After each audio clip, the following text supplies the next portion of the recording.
I'm going to add some sounds to this and sort out the player damage. So let's go into here. Let's find button 2. Right, play audio splat. Control C, and then we're going to put this in the boss pod destroy. And I've got another sound that I want to import for the final death of the boss.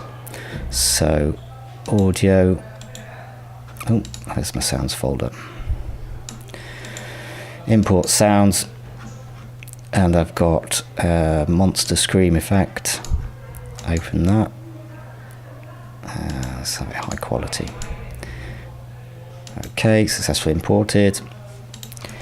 Control C, Control V. I'm going to stick that at the top because I don't want to repeat it 20 times. So I just want to play it once. So in this first part of the event, so where it destroys the boss turret, and it'll also play this sound. And the sound I'm going to play is monster scream sound effect. Done. And then to set up the damage, you go to the missile instance variables and create a variable called damage. I'm going to set that initially 50, maybe higher. And there we go. And also in the boss bug, going to create damage. This is going to be high, 100.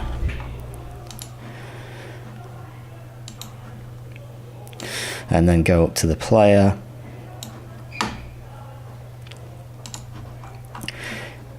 And this kind of brightness effect thing, I mean, that it'd be much more efficient to do this as a sort of family. So you would create a family of all the kind of enemy collisions and just set it to, if any type of enemy collides, then do this brightness effect. But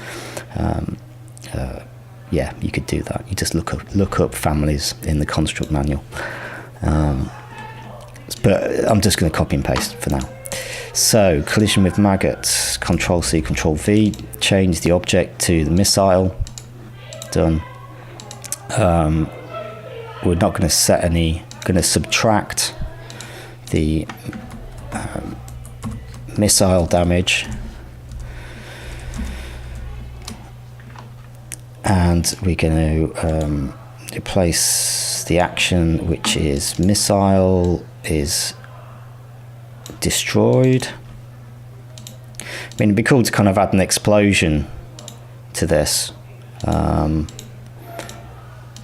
I'm not going to do that now. Another Control C, Control V, another collision event, this time with the boss bug. And we're going to subtract the boss bug damage.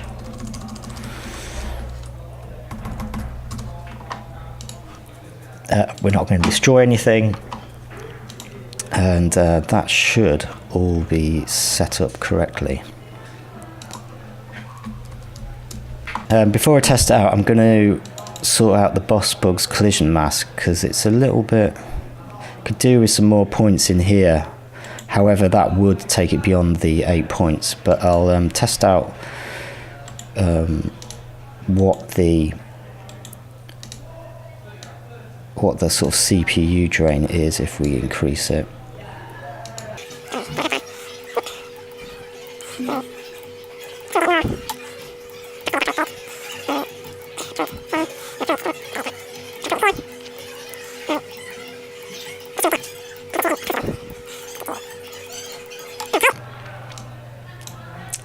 And I'll just run that in the debug mode just to see what the CPU is like on that. So let's just go to the boss bug, CPU, 11%. Alright, so it doesn't seem to be drawing a great deal from it. See what it does when it, yeah, so it makes all the bullets, it takes quite a bit of CPU. And we're getting damaged by the bullets. Yeah.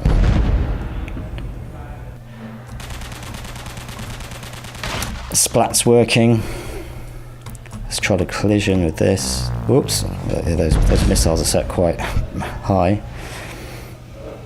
To see if collision's working. Yeah, it is. Although it's a little bit, the collision mask's a little bit out. You could do with tweaking that. Let's just let's have a quick playthrough.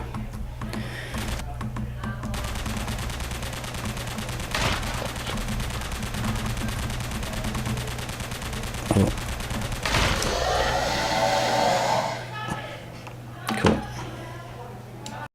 And that's it for the boss bug. And what you would do from there is, in the player, let's create a timer. And when it's destroyed, the boss, we will set the timer on the player. Start timer, we call end of level, and the duration of the pause. So let's give 4 seconds. And then on the timer, end of level. We go to layouts, add a new layer. Let's not add an event sheet for that. And we call it level 2 or whatever it be, the kind of score screen or something like that. And then on system, go to layout, level. Oops, level 2.